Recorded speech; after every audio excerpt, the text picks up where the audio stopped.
Mas pinagtibay ang ugnayan ng Pilipinas at Japan sa larangan ng seguridad at depensa matapos ang pagsasagawa ng ikalawang Bilateral Maritime Cooperative Activity o MCA na isang konkretong hakbang ng dalawang bansa sa harap ng tumitinding tensyon sa rehiyon.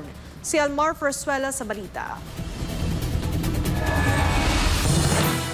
Inulunsad ng Armed Forces of the Philippines at Japan Maritime Self-Defense Force ang panibagong yugto ng kanilang kooperasyong pangdepensa kasunod ng matagumpay na pagsasagawa ng ikalawang Bilateral Maritime Cooperative Activity. Ito ay kabilang sa major joint activities matapos ang niratipikahang Reciprocal Access Agreement sa pagitan ng Pilipinas at Japan. Higit pa sa pagsasanay na pandagat, binigyan diin ng MCA ang operationalization ng RAA na naglalatag ng pundasyon para sa mas pinaigting na mga pagsasanay, humanitarian assistance at mga inisyatibong kaugnay sa disaster response sa pagitan ng AFP at JSDF. Ang naturang aktibidad ay patunay na lumalalim ang tiwala at koordinasyon ng dalawang kaalyado sa pagtugon sa mga tradisyonal at umuusbong na banta sa seguridad sa rehiyon. Kabilang sa mga lumahok na unit ng Pilipinas ang BRP Miguel Malvar, AW-159 Anti-Submarine Helicopter, Philippine Air Force C-28 OSR aircraft at mga search and rescue unit. Sa panig ng Japan, ipinadala ang JS Takanami at SH-60K Seahawk helicopter na kapwa nagpakita ng kakayahang magsagawa ng magkasanib ng mga operasyong pandagat.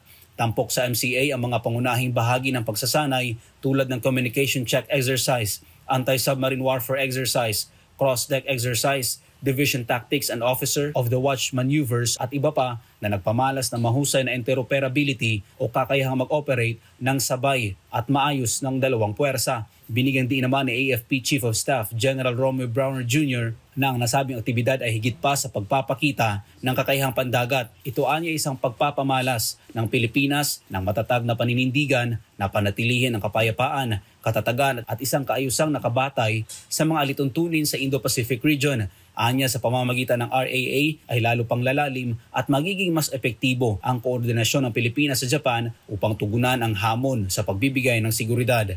Para sa Diyos at sa Pilipinas, kung mahal, Almar Fersuela, SMNI News.